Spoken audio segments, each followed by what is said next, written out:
नमस्कार मित्रांनो, मी दीपक गायकवाड स्वागत करतो तुमच्या सर्वांचं पुन्हा एकदा स्पोकन इंग्लिशच्या कोर्समध्ये. अजूनही आपण फर्स्ट पेज मध्ये आहोत, the ABC of English. The ABC of English यामधला लास्ट टॉपिक आपण डील करतोय तो म्हणजेच देअर. देअर मध्ये आपण देअर इन द प्रेझेंट पूर्णपणे अभ्यासलंय. आज आपण मध्ये का देअर इन द पास्ट हे पूर्ण अभ्यासणार आहोत आणि उद्या आपण देअर इन द फ्युचर हे अभ्यासणार आहोत. पण आज आपल्याला देअर इन द पास्ट पूर्ण अभ्यासायचंय. पण त्या अगोदर मला एक सांगा, या आधीच्या क्लासमध्ये तुम्ही उपस्थित होता का? जर उपस्थित असाल ना तर कमेंट मध्ये येस लिहा. आणि जर नवीन असाल, आज तुमचा फर्स्ट क्लास असेल, पहिला क्लास असेल, तर कमेंट मध्ये न्यू लिहा. तर चला सुरुवात करूया आपल्या लेक्चरला. तर या ठिकाणी मी तुम्हाला स्ट्रक्चर लिहून दिलंय बघा.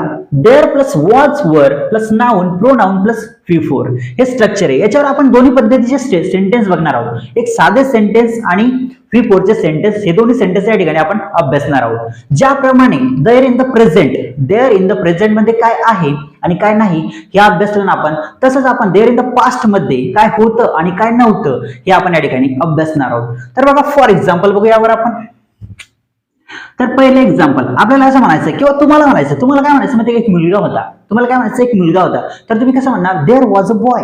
There was a boy. आपल्याला काम पडतं कधी कधी म्हणायचं एक मुलगा होता, एक मुलगी होती, तर त्यावेळेस म्हणायचं मग एक मुलगा होता असं म्हणायचं असेल तर कसं म्हणायचं इंग्लिशमध्ये, देअर वॉज अ बॉय. एक मुलगा होता काय म्हणायचं, देअर वॉज अ बॉय.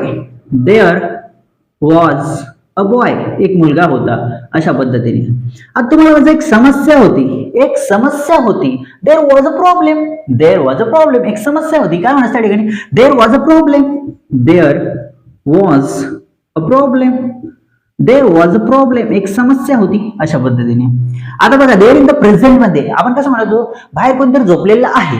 आता देअर इन द पास्ट मध्ये बाहेर कोणीतरी झोपलेलं होतं असं म्हणायचं आपल्याला. बाहेर कोणीतरी झोपलेलं होतं तर कसं म्हणणार इंग्लिश मध्ये, there was sleeping. There was someone. काय म्हणतात बघा इंग्लिश मध्ये, there was someone. There was someone sleeping outside.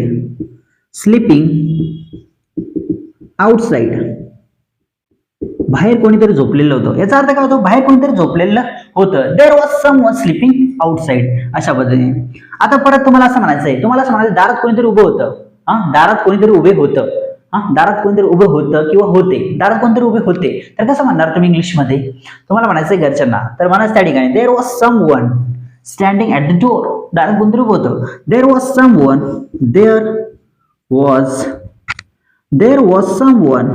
There was someone standing at the door. Standing at the door. दारात कोणतरी उभं होतं, अशा पद्धतीने. तुम्हाला म्हणायचं काहीतरी होतं. आता तुम्हाला म्हणायचं काही दारात नाही. आता काय तुम्हाला फक्त असं म्हणायचंय काहीतरी होतं. काहीतरी होतं तर तुम्ही कसं म्हणणार, देअर वॉज समथिंग. काहीतरी होतं यार, मी बघितलं यार काहीतरी होतं. There was something. तर त्या ठिकाणी काय म्हणायचं, देअर वॉज समथिंग, काहीतरी होतं. There was something. There was something. There was something, काहीतरी होतं, अशा पद्धतीने. आता बघा, तुम्हाला असं म्हणायचं किंवा मला म्हणायचंय, समजा. कोणालाच नाही म्हणायचं, तुम्हाला नाही म्हणायचं, मला नाही म्हणायचं, समजा. फक्त समजा असं म्हणायचं आहे आपल्याला. अनेक प्रश्न होते तर कसं म्हणणार तुम्ही इंग्लिशमध्ये, कसं म्हणायचं बघा, देअर वर. आता या ठिकाणी काय येईल माहिती का, वर इन. का माहितीये का, कारण अनेक प्रश्न होते ना, अनेक प्रश्न होते. जर एक प्रश्न असतात काय आलं असतं, वाज आलं असतं. देअर वॉज अ क्वेश्चन, एक प्रश्न होता. अनेक प्रश्न होते तर कसं म्हणणार, देअर वर मेनी क्वेश्चन्स.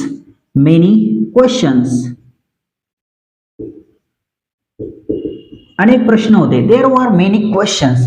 पण अनेक प्रश्न होते, पण कुठे होते अनेक प्रश्न, अरे माझ्या मनात अनेक प्रश्न होते. आता मला म्हणायचं माझ्या मनात अनेक प्रश्न होते. There were many questions in my mind.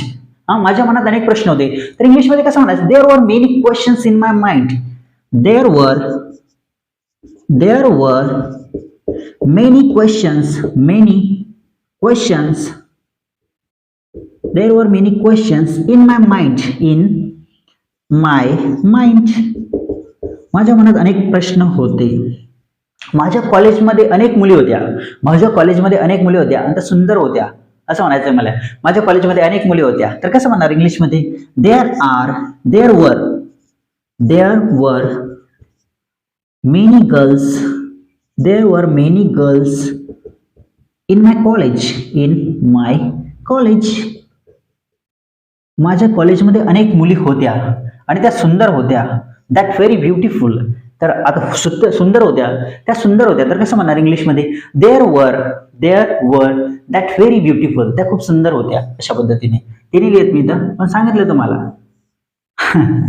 त्या खूप सुंदर होत्या, कसं म्हणणार इंग्लिशमध्ये? देअर वर दॅट व्हेरी ब्युटिफुल, त्या खूप सुंदर होत्या, अशा पद्धतीने. आता तुम्हाला काय म्हणायचं माहिती का? या ठिकाणी माहिती का, आपण आता सिंपल सेंटेन्स बघितले, आता आपण V4 चे काही सेंटेन्स बघू. V4, ठीक आहे. ज्यामध्ये V4 तुम्हाला माहिती आहे कसं? V4 कशाला म्हणतात? तर V4 म्हणजे बघा, वर्बचा जो पहिला फॉर्म असतो. फॉर एक्झाम्पल आता गो आहे, गो म्हणजे काय? जा. आणि याला ज्यावेळेस ING लागते ना, त्यावेळेस काय होते? गोईंग. काय होते? गोईंग म्हणजे काय? जाणे. याचा अर्थ काय होतो? जाणे. यालाच म्हणतात V4. याच्यावर आपण एक्झाम्पल्स बघणार आहोत. आता V4 चे काही एक्झाम्पल्स बघणार आहोत. फॉर एक्झाम्पल आता मला तुम्हाला काय म्हणायचं माहिती का?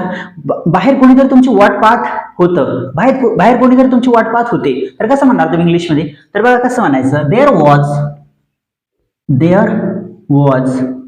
someone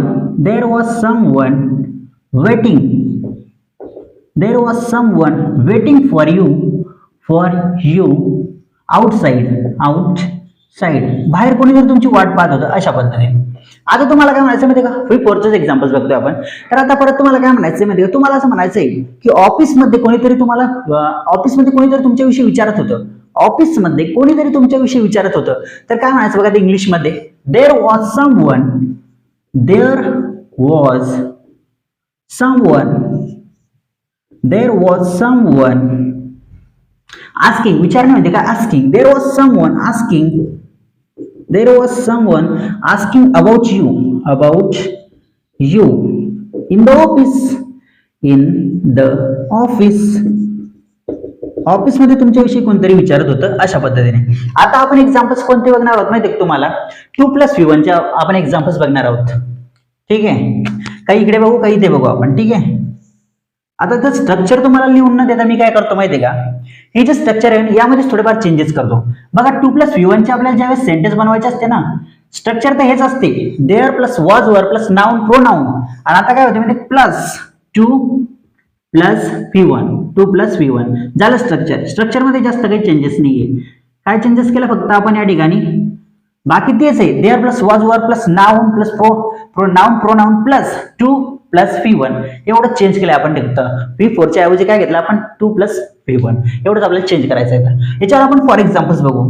आता बघा फॉर एक्झाम्पल तुम्हाला काय म्हणायचंय किंवा तुम्हाला काय म्हणायचंय, मला काय म्हणायचं नाही. आता बघा आपल्याला म्हणायचंय चालवायला एक कार होती, तर इंग्लिशमध्ये कसं म्हणणार आपण त्याला? चालवायला एक कार होती. There was a car to drive. There was a car to drive. चालवायला एक कार होती. आता फॉर एक्झाम्पल तुम्ही माहितीये का, कुठे कंपनीत तुमच्या मित्राने तुम्हाला बोलवलं, बाहेर गावी तुम्ही गेले कंपनीत, ठीक आहे. तुम्ही गेले कंपनीमध्ये आणि तुमच्या मित्राने तिथे बोलवलं आणि तुम्ही तिथे गेले आणि तुम्हाला माहिती तो मदत करायला तयार नाही, फोन उचलायला तयार नाही, तर मग तुम्हाला असं म्हणायचं आहे की तिथे मदत करणारं कोणी नव्हतं. तर कसं म्हणणार तुम्ही इंग्लिशमध्ये? यार मला त्यानं बोलवलं पण तिथं तू दिसलाच नाही, त्यानं कॉल पण उचलला नाही, मदत करायलाच कोणी नव्हतं तिथं. तर इंग्लिशमध्ये कसं म्हणणार? There was no one to help me. माझी मदत करायला कोणी नव्हतं. There was no one to help me. काय म्हणायचं इंग्लिशमध्ये? There was no one to help me. माझी मदत करणारं कोणी नव्हतं बाबा. त्यानं मला बोलवलंच आहे कंपनीत, पण त्यानं फोन पण उचलला आणि काहीच नाही. माझे मित्र तिथं काम करत होते, मी गेलो, अशी कहाणी तयार होते. बरोबर आहे. आता बघा नेक्स्ट एक्झाम्पल बघू. समजा मला साथ तिथे जाऊ द्या, त्यानं तर दिली, पण दुसरे पण कोणी साथ देणारं कोणी नव्हतं. आता तुम्हाला म्हणायचं साथ देणारं कोणी नव्हतं, तर कसं म्हणणार इंग्लिशमध्ये? There was no one to support me. मला साथ देणारं कोणी नव्हतं. देअर वॉज नो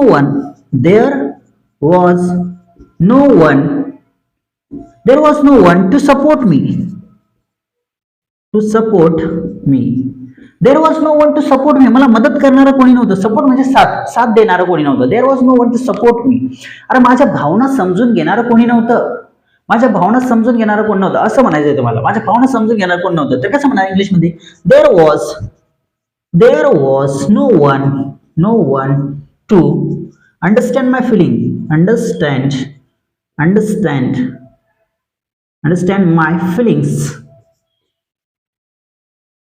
माझ्या भावना समजून घेणारं कोणी नव्हतं. काही एक्झाम्पल्स आपण इकडे बघू. हे बघा तुम्हाला काय करायचंय माहिती का? कंटिन्युअसली प्रॅक्टिस करत राहायचंय. जर तुम्ही प्रॅक्टिस केली ना, या पृथ्वीवर असं कोणीच राहणार नाही. या पृथ्वीवर काय आपल्या महाराष्ट्रामध्ये असं कोणी राहणार नाही त्याला इंग्लिश येणार नाही.